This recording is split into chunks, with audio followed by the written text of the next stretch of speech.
ನಿನ್ನೆ ಒಬ್ಬರು ಮಾಜಿ ಉಪಮುಖ್ಯಮಂತ್ರಿ ಹೇಳಿಕೆ ಕೊಟ್ಟಿದ್ದಾರೆ. ಎಂತೆಂಥದೋ ಭಾಷೆ. ಆ ಮನುಷ್ಯ ಒಳ್ಳೆಯವರು. ಈ ಮೈಕು ಮತ್ತು ನೀವು ಸಿಗಬಾರದು, ಇದೆರಡು ಪ್ರಾಬ್ಲಮ್. ವ್ಯಕ್ತಿಗತವಾಗಿ he is a very good man, but mic ಮತ್ತು ನಿಮ್ಮ ಸಂಬಂಧ ಒಳ್ಳೆಯದಲ್ಲ. ಏನಾದ್ರು ಅರ್ಥ ಉಂಟೇನ್ರಿ? ನೀವು ಯೋಚನೆ ಮಾಡಿ. ಪ್ರಿಯಾಂಕಾ ಖರ್ಗೆ ಏನು ಹೇಳಿದ್ದಾರೆ ಅದನ್ನು ನಾನು ಸಮರ್ಥನೆ ಮಾಡ್ತೀನಿ, ಅದು ಬೇರೆ ವಿಚಾರ.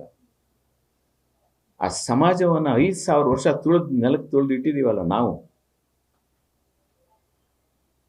ಆ ಸೊಕ್ಕು ಈ ಮಾತಾಡ್ತಾ ಇರೋದು. ಉತ್ಕೃಷ್ಟ ಜಾತಿಯವರಿಗೆ ಈ ರೀತಿ ಹೇಳಿ ನೋಡೋಣ. ಅವರು ನಾನು ಬರೆದು ಕೊಡ್ತೇನೆ, let him talk about these things. ಇವತ್ತೇನಾದ್ರು ಆ ಸಮಾಜ ಏನು, ಇವತ್ತು 114 ಕೋಟಿ ಜನ ಹಿಂದೂಗಳಿದ್ದಾರೆ ಈ ದೇಶದಲ್ಲಿ. ಆ ಹಿಂದೂಗಳಲ್ಲಿ 21 to 24% ದಲಿತರಿದ್ದಾರೆ.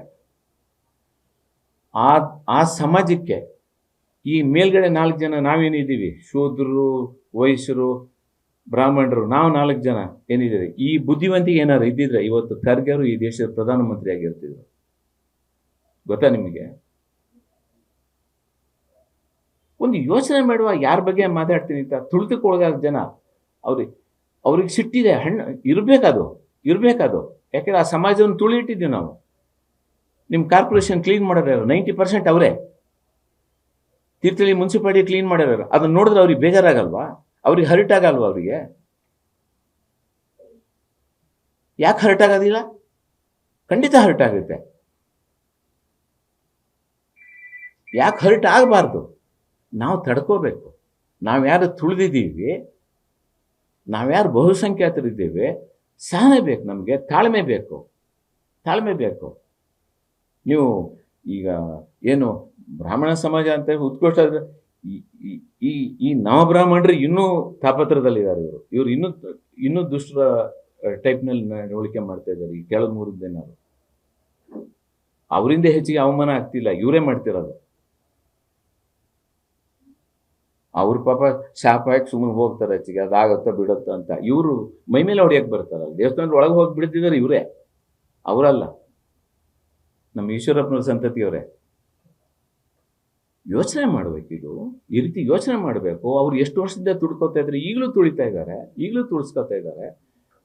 ಒಬ್ಬ ವಿದ್ಯಾವಂತ ಆದವನಿಗೆ ನನ್ನ ಸಮಾಜದವ್ರು ಈ ರೀತಿ ಅನ್ಯಾಯ ಆಗ್ತದೆ ಅಂತ ಸಿಟ್ಟು ಬರುತ್ತೆ. ಅವ್ರು ಕೇಳಿದ್ರೊಳಗೆ ಎಲ್ಲವೂ ನ್ಯಾಯ ಇದೆ. ನಾನು ಇವತ್ತು ಕೂಡ ಹೇಳ್ತೇನೆ, ನಾನು ಒಂದು 100 ಸರಿ ಹೇಳಿದ್ದೆ, ನಿಮ್ಗೆಲ್ರಿಗೂ ಕಾಪಿ ಕೊಟ್ಟಿದ್ದೇನೆ. ಈಶ್ವರಪ್ಪ, ನಾನು ಅವ್ರ ಹತ್ರ ನಾನು ಬೇಕಾದ್ರೆ ಅಲ್ಲಿ ಕೂತ್ಕೊತೇನೆ. ನನ್ನೊಂದು 13 ಪ್ರಶ್ನೆಗೆ ಅವ್ರು ಉತ್ತರ ಕೊಟ್ಬಿಡ್ಲಿ. ಚಿಂತನೆಗಾಗ ಎಂಟೈರ್ ನಾನು ರಿಜೆಕ್ಟ್ ಮಾಡಲ್ಲ. ವೇದ ಉಪನಿಷತ್ತನ್ನ ಎಂಟೈರ್ ನಾನು ರಿಜೆಕ್ಟ್ ಮಾಡಲ್ಲ. ಯಾಕೆಂದ್ರೆ ನಾನು ಹಿಂದೂ ಧರ್ಮದಲ್ಲಿ ಹುಟ್ಟಿದವ, ನನಗೆ ಹಿಂದೂ ಧರ್ಮ ಬೇಕು ಅನ್ನೋದಿದೆ. ಒಳ್ಳೇದನ್ನು ಮಾತ್ರ ಆಯ್ಕೆ ಮಾಡ್ಕೋಬೇಕು. ಚಿಂತನೆ ಗಂಗಾದಲ್ಲಿ ಏನಿದೆ, ಇದನ್ನು ಸಮರ್ಥನೆ ಮಾಡ್ತಾ ಇದ್ದಾರಲ್ಲ ಜಾತಿ ವ್ಯವಸ್ಥೆನ. ಬಂಚ್ ಆಫ್ ಥಾಟ್ಸ್ ಅಲ್ಲಿ ಪೇಜ್ ನಂಬರ್ 36, 37 ಜಾತಿ ವ್ಯವಸ್ಥೆ ಇರಬೇಕು ಅಂತ ಹೇಳುತ್ತೆ. ಈಶ್ವರಪ್ಪನವರು ಅದನ್ನು ಓದಿದ್ರೆ ನಾನೇನು ಹೇಳೋದು? ಹರಿಜನರು ಹಿಂದೂಗಳಲ್ಲ ಅಂತ ಅದು 356ನೇ ಪುಟದಲ್ಲಿ ಹೇಳುತ್ತೆ. ಅದನ್ನು ಅವ್ರು ಓದ್ಕೊಳ್ದಿದ್ರೆ ನಾವೇನು ಹೇಳೋಕ್ಕಾಗುತ್ತೆ? ಅದನ್ನು ಬರೆದವ್ರು ಯಾರು? ಗೋಳ್ವಾಳ್ಕರ್. ಅದನ್ನು ಹೇಳಿದವ್ರು ಯಾರು? ಹೆಗ್ಡೆವಾರು. ಅವ್ರದ್ದೇ ಪುಸ್ತಕ ಅದು. ನಾನು ನಿಮಗೆ ಕೊಟ್ಟಿದ್ದೇನೆ ಇದನ್ನು.